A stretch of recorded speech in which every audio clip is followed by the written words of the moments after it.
Bueno, buenos días a todos, compañeros. Bueno, ahora me toca exponer a mí sobre mi tema. Una disculpa, se me olvidó cambiar no iba a poner el título de la tesis, sino en lo que estoy trabajando ahorita actualmente, que es en el artículo sobre los resultados. Y bueno, más o menos aquí como que el tema tentativo es caracterización de multicapas de cobre tuxteno, análisis estructural y cristalino.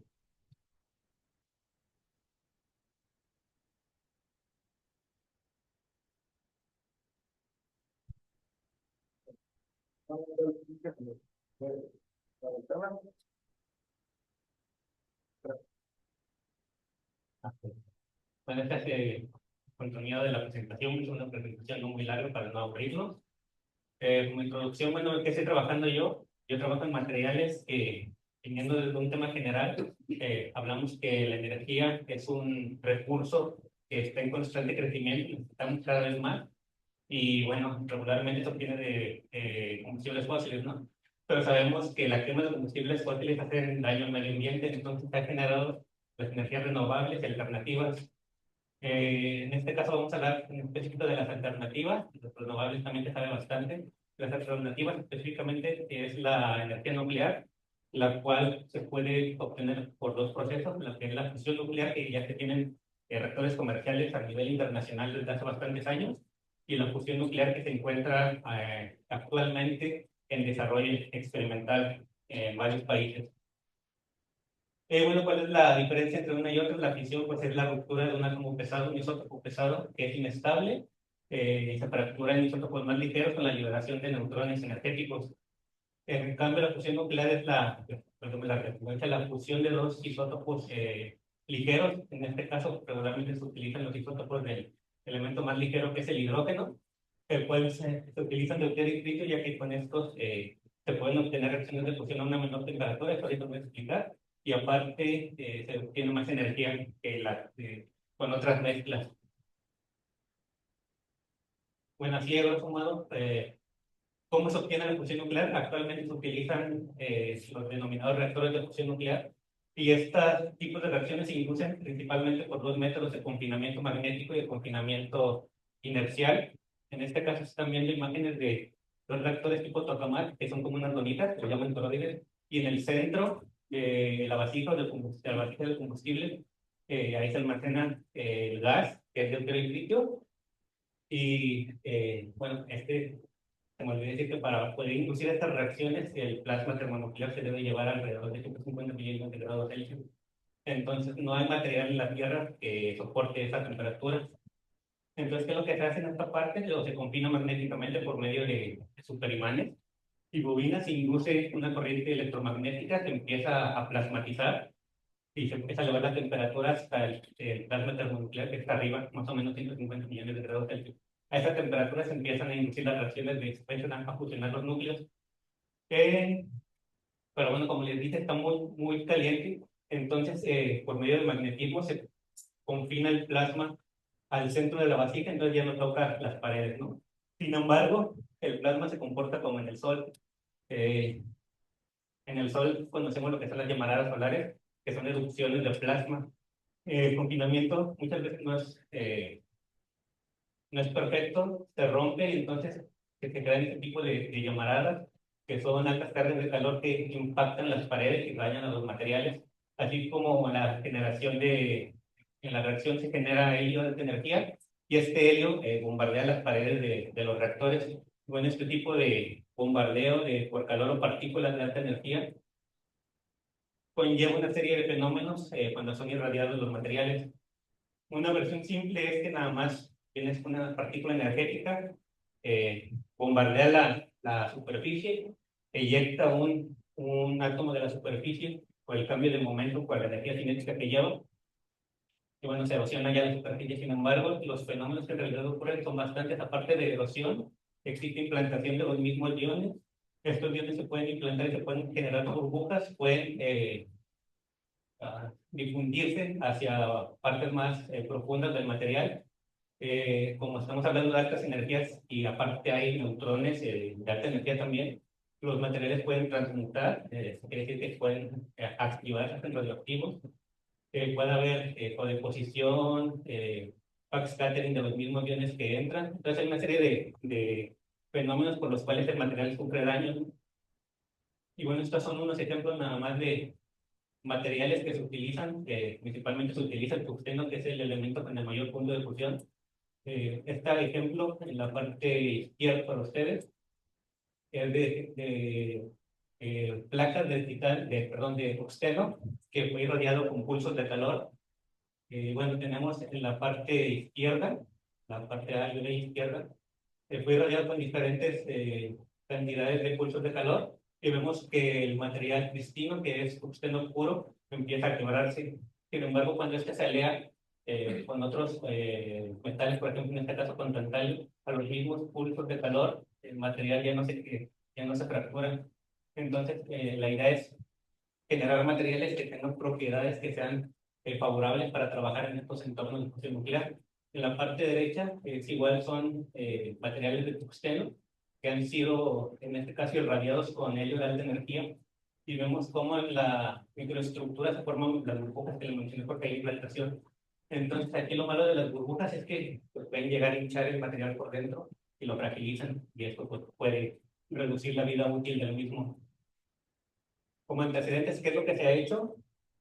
Bueno, en este caso se han trabajado con, aparte de tener sistemas tradicionales de aleaciones, por ejemplo, como lo mencioné, el tungsteno con el vanadio, con tantalio, se han creado otro tipo de materiales avanzados, que en este caso son multicapas de tungsteno con diferentes materiales. En este caso trabajan con cobre, se han hecho con cobre circonio, con los mismos vanadios un vanadio, tantalio. En este caso se está trabajando aquí, bueno, las personas trabajaron con sistemas de cobre tungsteno en modalidad multicapa. ¿Por qué multicapa? Porque en el sólido el cobre y el tungsteno no son visibles, entonces no hay interdifusión entre ellos, se pueden formar capas estables de ciertas espesores, y bueno, espesores totales que uno quiera. Sin embargo, ellos estudiaron cómo se comportan estas multicapas. En este caso ellos tenían multicapas de 5 nanómetros de cada elemento, 5 de cobre, 5 de tungsteno, y así hasta llegar a un espesor final. ¿Cómo se comportaba este material al ser teniendo un tratamiento térmico a diferentes temperaturas?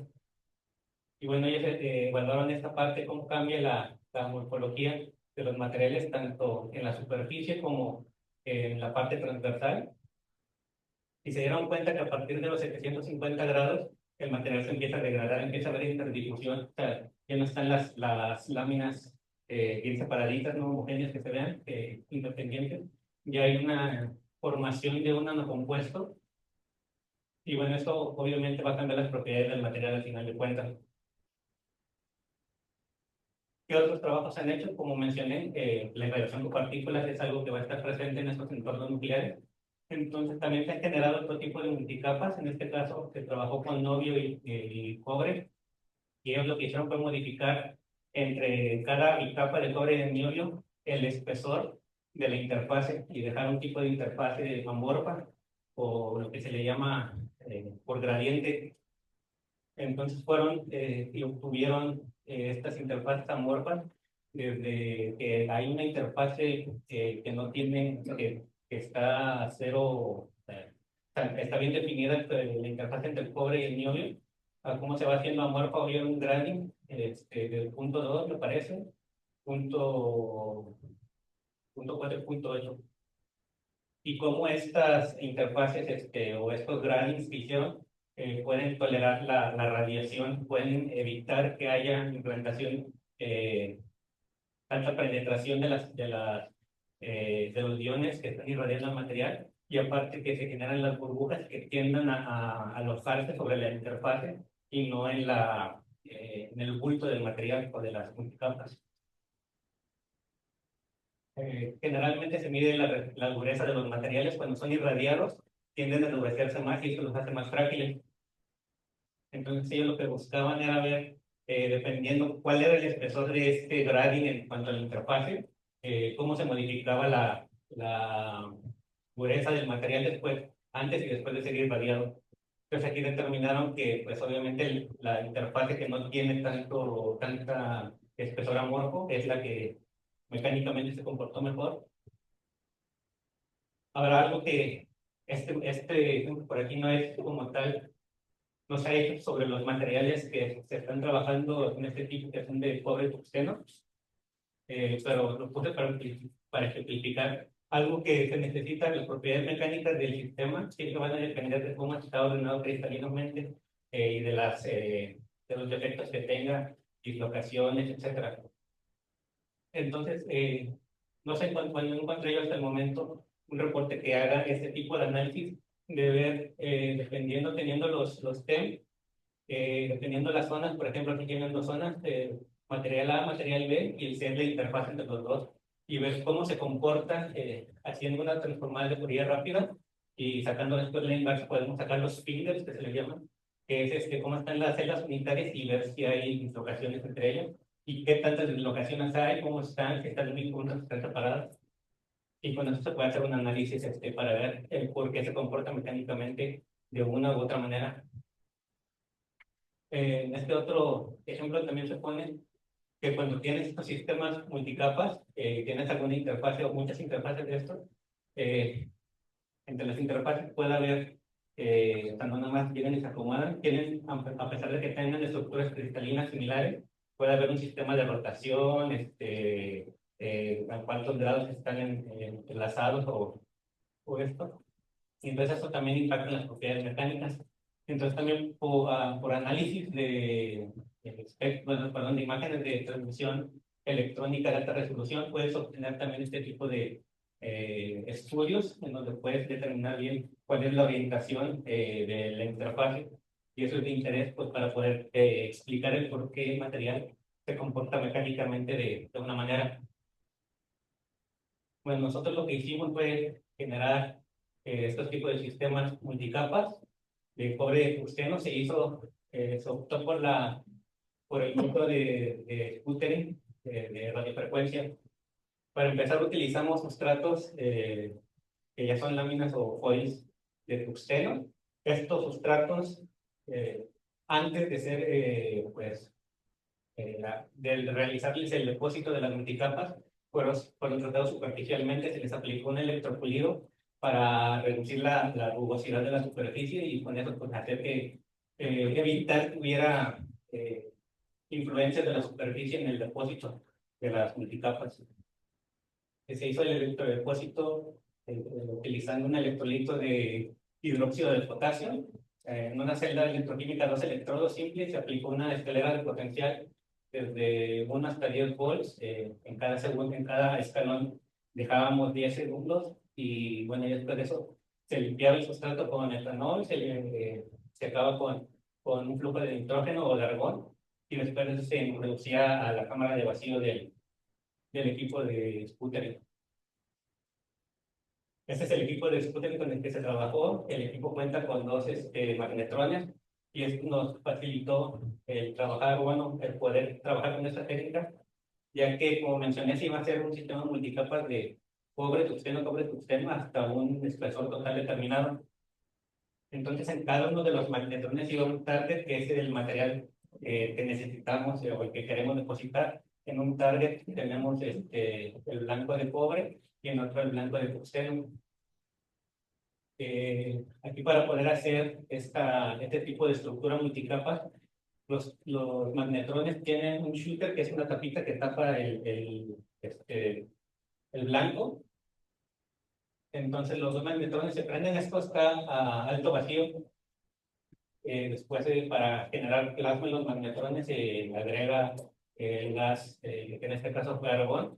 Y con argón no puse un esquemita, pero lo que hace es que se plasmatiza el argón y mediante la inducción de voltaje se aceleran los iones de argón hacia el blanco, erosionan el blanco y los átomos eyectados del blanco pues viajan hacia el portasustratos que está aquí arriba.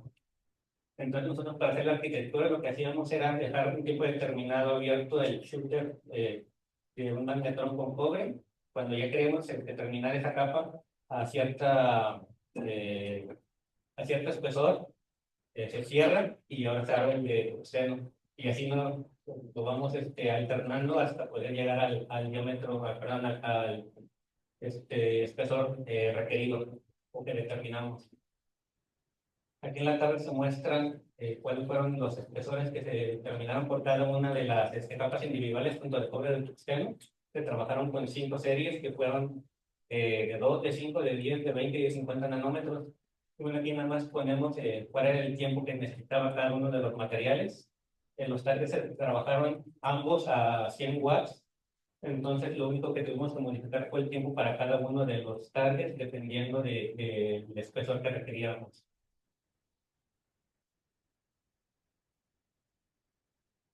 Bueno, la caracterización como tal de estas se realizó a EPM para ver la morfología superficial de estas muestras, estudiar su velocidad media cuadrática, la distribución de alturas. En la orientación nos interesaba ver la dureza que tenían estas muestras porque es importante ya que estos materiales deben de tener una dureza específica para poder fungir como materiales en este tipo de reactores. Y también se hizo el análisis por microscopía de transmisión electrónica de alta resolución y sus respectivos difractogramas de electrones que en ciertas áreas. Y bueno, todo esto fue en la sección transversal de las muestras porque nos interesaba ver que en realidad tuviéramos esta arquitectura multicapa, medir los espesores de las capas para ver que en realidad tuviéramos espesores con los cuales nosotros decidimos trabajar. Eh, con eso podemos hacer indexación de los planos que están presentes y mapeo de estrés. Bueno, los resultados. Primero voy a mostrar en estas muestras nada más de las multicapas lo que se vio en AFM. Son imágenes de topografía de la superficie y tenemos así en orden de A, B, C, D y E. Son las multicapas de 2, de 5, de 10, de 15, no, perdón, de 5, de 10, de 20, de 50 nanómetros. Y en el inciso F donde tenemos la distribución de alturas que se obtuvo para cada uno de estos espesores. Pues para empezar, en la misma topografía podemos ver que el tamaño de los granos empieza de menor en la parte donde tenemos la muestra de 2 nanómetros y conforme pues, vamos aumentando el espesor, el tamaño de los granos también va aumentando. Por ejemplo, aquí podemos verla en la distribución de alturas en el espectro negro, que es para los 2 nanómetros. Hay un pico de nucleación, por eso tenemos un pico bastante estrecho, que esto quiere decir que va de acuerdo con que cuando empieza el crecimiento se empiezan a generar islas sobre la superficie del sustrato y bueno, estas empiezan a nuclear a cubrir la superficie. A partir de los 5 nanómetros empieza a ensancharse un poco el pico, esto quiere decir que la distribución se va haciendo más amplia. ¿Por qué? Porque ya le estamos dando más tiempo y los átomos, aparte que están creando más este tipo de islas, por eso se generan esta distribución diferente que es un poco más inhomogénea. Bueno, sí se ve, por eso se ven así como que de distintos tamaños los granos que están en la superficie.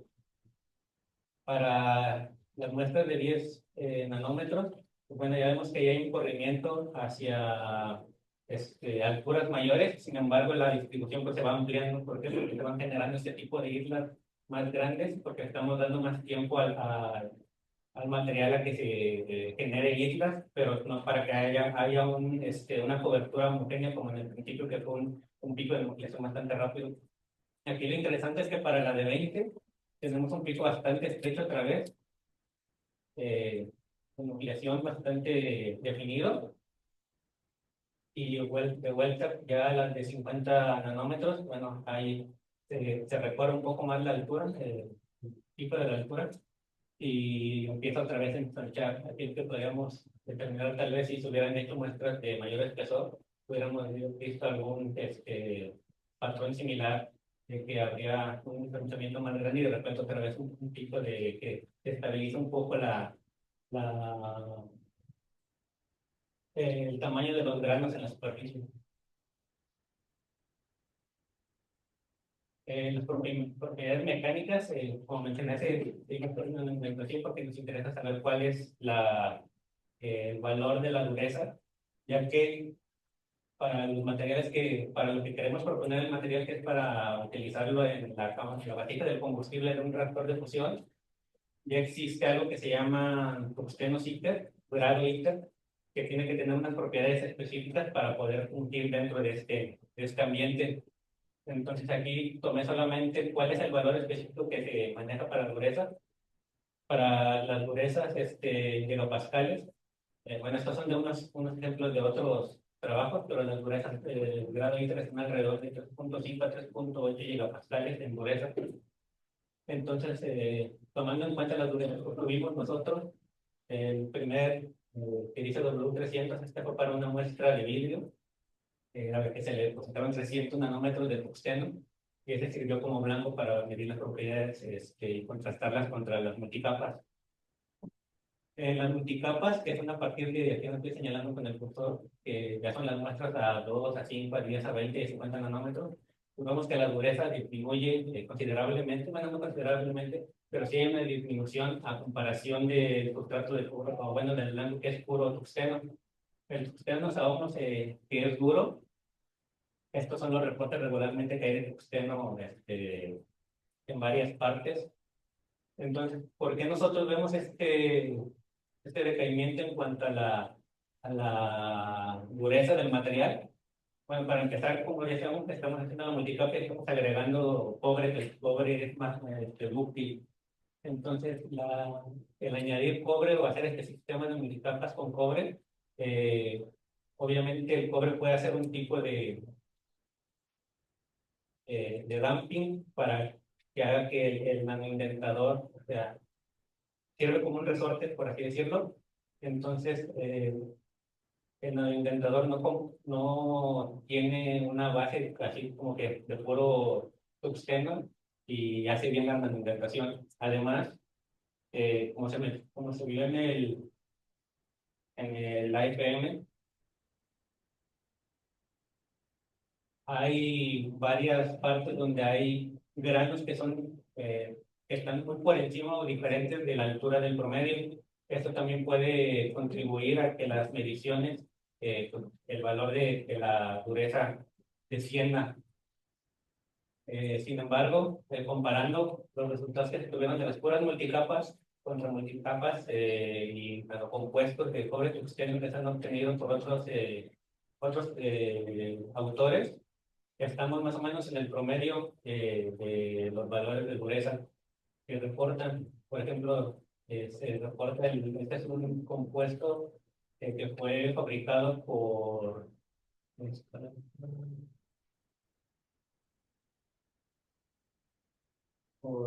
sintetización por plasma de chispa, y los demás sí fueron realizados por sputtering a diferentes espesores. Y los valores de dureza pues están en el orden de los que obtuvimos nosotros. Sin embargo, nosotros esperábamos que conforme fuera aumentando el espesor, pues el valor de la dureza también fuera aumentando, porque tenemos más espesor de tungsteno, que el tungsteno fue la última capa, y no obtuvimos o no se vio esa tendencia. Aquí las estrellitas que puse son la rugosidad media cuadrática de los AFMs que mostré. Pues puse aquí porque quería ver para empezar si había alguna dependencia de y cómo variaba la rugosidad media cuadrática, podía influir en el valor de la dureza. En realidad vemos que no es así. Y bueno, esto lo es porque es algo de las partes que todavía me hace falta ver si se pueden corroborar o correlacionar con los análisis posteriores que voy a mostrar. Bueno, en nuestra microscopía de transmisión electrónica, como mencioné, para empezar lo utilizamos para ver que en realidad tenemos la arquitectura de multicapas, que vemos que sí tenemos multicapas. Sin embargo, para hacer la medición, esta es la medición de los espesores, pues se realizó con un software especializado para imágenes. Y vimos que en la mayoría estuvimos cerca de lo que estaba propuesto, no exacto, pero estábamos dentro del rango, sí había variación. Sin embargo, para las multicapas de 50 nanómetros, ahí sí la variación fue bastante. De 50 en las capas de cobre está en promedio en 77 y en tungsteno en 59, más o menos en promedio. Entonces, ahí sí hubo una variación en cuanto a esas, y las demás están, como mencionamos, no son exactos, pero están en el promedio. Entonces, bueno, ya con esto vimos que sí tenemos la arquitectura, que sí tenemos los materiales que estábamos buscando, que sí estamos más o menos en el rango de los espesores que buscábamos, y también pudimos obtener estos anillos de difracción, que son los SAE, y a partir de esto podemos obtener valores cristalográficos del material.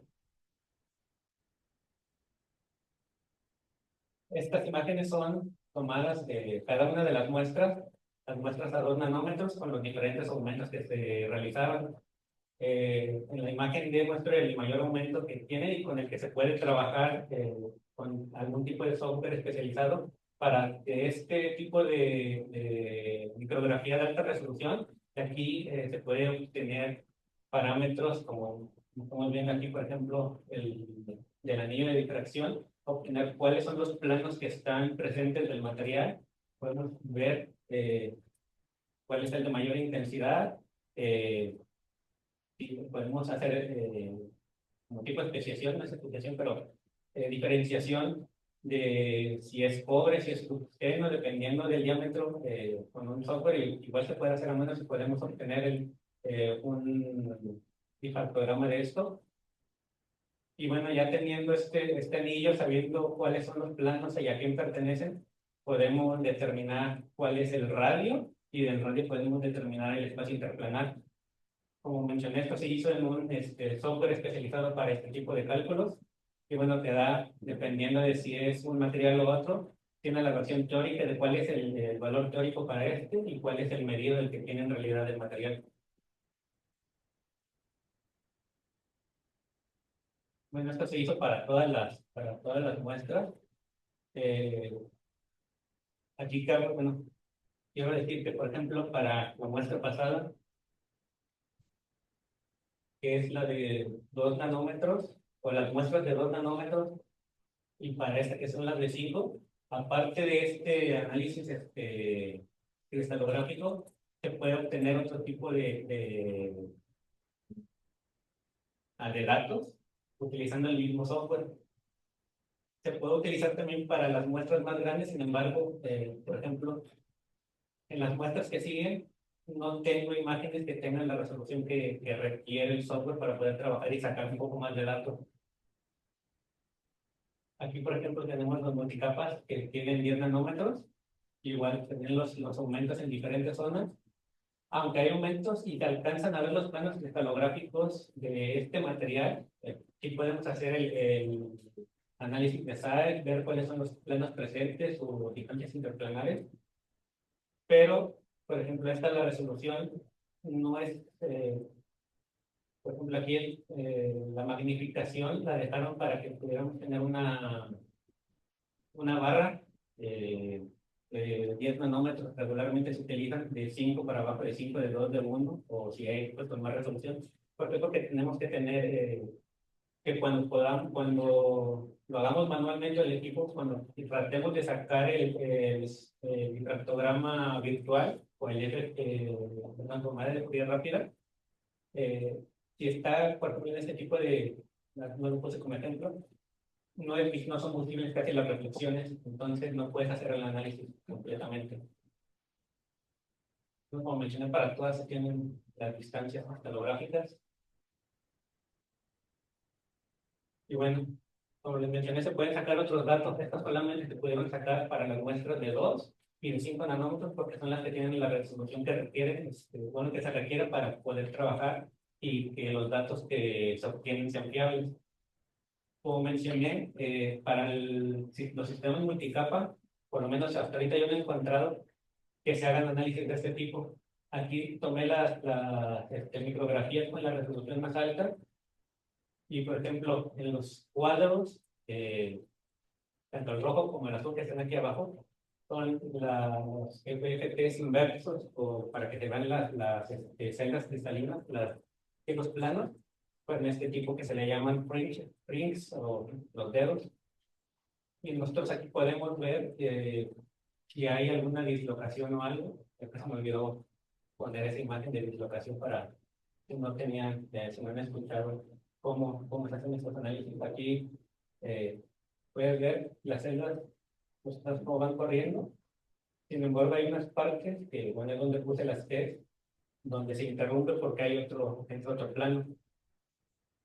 Entonces, a nosotros nos interesa saber cómo están distribuidas, cuántas hay, si hay pocas, si hay muchas, porque a partir de esto también podemos deducir por qué esas propiedades son buenas. Regularmente los sistemas que son en multicapa se dice que tienen una densidad alta de dislocaciones en las interfaces y que esto hace que llegan a un punto de saturación en el cual las dislocaciones ya no permiten el movimiento de otras dislocaciones. Las dislocaciones, como la mayoría de las cosas son móviles, son dinámicas. Entonces, si tienes una saturación de dislocaciones, va a llegar un punto en el que ya no va a permitir el sistema que tengas más dislocaciones o que se muevan a otro sitio. Y esto, pues, obviamente impacta en las propiedades del material. Lo hace más duro, o si tienes regularmente la movilidad de las dislocaciones es lo que hace que tengas materiales dúctiles. Bueno, aquí la diferencia entre el cuadro rojo y el cuadro azul es que el cuadro rojo está en los planos del cobre, como tiene son multicapas. Eh, Aquí lo interesante es que ya el carácter multicapa se ve así como que no está bien definido. ¿Por qué? Porque aquí bueno, aquí se cree que hubo un entremezclado. El cobre como tal, tiene una alta interdifusión. Entonces, como son capas muy delgaditas de 2 y de 5 nanómetros, creemos que hay interdifusión y que hubo mezclado de los materiales mezclados. Sin embargo, por ejemplo, podemos determinar que es cobre, que este es cobre, que este es tungsteno, ¿no? Por el contraste de los materiales claros aquí en este tipo de micrografía. Varían el contraste, mientras más oscuro, mayor es el Z. Entonces, por eso se hicieron este análisis de los fringes en cada uno, en cobre y en tungsteno, bueno, para el cobre y para el tungsteno. En la primera muestra vemos que hay mayor cantidad de dislocaciones en el cobre. Esto, muchos reportes, no de estos sistemas, pero sino en el cobre obtiene este tipo de alta interdifusión. Tiende a presentar bastantes dislocaciones a comparación del tungsteno, tiene menos. Para este caso, para el caso de 5 nanómetros, tienen más o menos la misma cantidad. Ahora aquí lo interesante sería poder hacer este mismo análisis sobre esto. Sin embargo, con el programa no se puede. Se tiene que aplicar otro tipo de análisis para poderlo hacer. La variable B para los dos ejemplos, que está en color verde, es un mapeo de estrés. Para esto se utilizan cuando tienes cuando tienes el FFT, puedes señalar dos reflexiones. O sea, por ejemplo, aquí utilizamos el plano 200 para el cobre y el 111 para el tungsteno. Y al tener dos reflexiones que no son paralelas, puedes generar este tipo de mapas. Las zonas que se ven así como gusanitos, de color un poco más oscuro, son las zonas donde hay más estrés en el material, ¿no? Por ejemplo, hay zonas que no se ven estos tipos de gusanos, ¿no? Entonces son las zonas en donde hay sistemas más cristalinos, como de cobre o como de tungsteno. Sin embargo, pues vemos que en la mayoría son aleatorios. Entonces quiere decir que si tenemos este tipo de sistema o este tipo de interdifusión en el material, no tenemos un sistema completamente cristalino. En cambio, ya para la muestra de 5 nanómetros, vemos que decrece un poco este estrés en la red cristalina. Estos análisis, como mencioné, no se pueden hacer o no los pude hacer para las otras muestras porque no tenía una imagen con la resolución que requería para poder analizar bien cuáles puntos de difracción poder elegir cuando haces el FFT de las otras muestras que no tienen la resolución. Simplemente no te da ninguna señal, no te permite trabajar y no te genera nada, porque para hacer estos mapeos pues, necesitas dos reflexiones que no sean paralelas. Eh, bueno, en esta parte me hace falta todavía realizar el análisis que les comenté de poder generar cómo se ve, si hay en la interfaz si hay algún tipo de rotación, si hay algún tipo de cómo están en cuanto a grados, para poder pues, hacer para poderlo discutir contra las propiedades mecánicas que se llevan y si es que eso influye y por qué hay tanta variabilidad como observamos en las propiedades mecánicas del sistema. Conclusiones de esto, bueno, se pudieron hacer las multicapas de cobre de tungsteno a los distintos espesores de 2, 5, 10 y de 50. Se hicieron sobre sustratos de vidrio y sobre tungsteno. Y bueno, el espesor que hizo se determinó por T por sección transversal. En las imágenes de FM se vio la rugosidad de la superficie.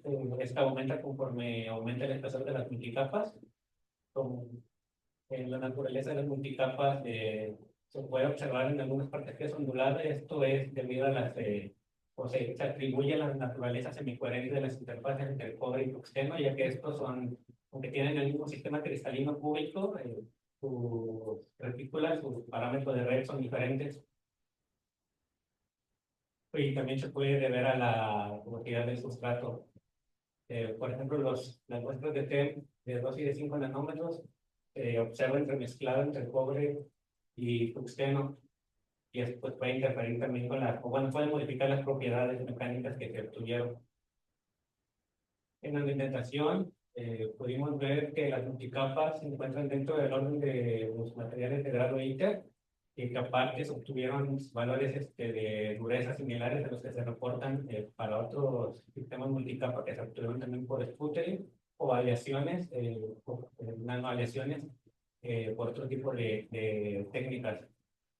La variación observada en la dureza para las multicapas se puede atribuir a las características topográficas, a que haya una distribución homogénea de los granos, que haya granos más grandes, se observan algunas grietas y la diferencia de rugosidad.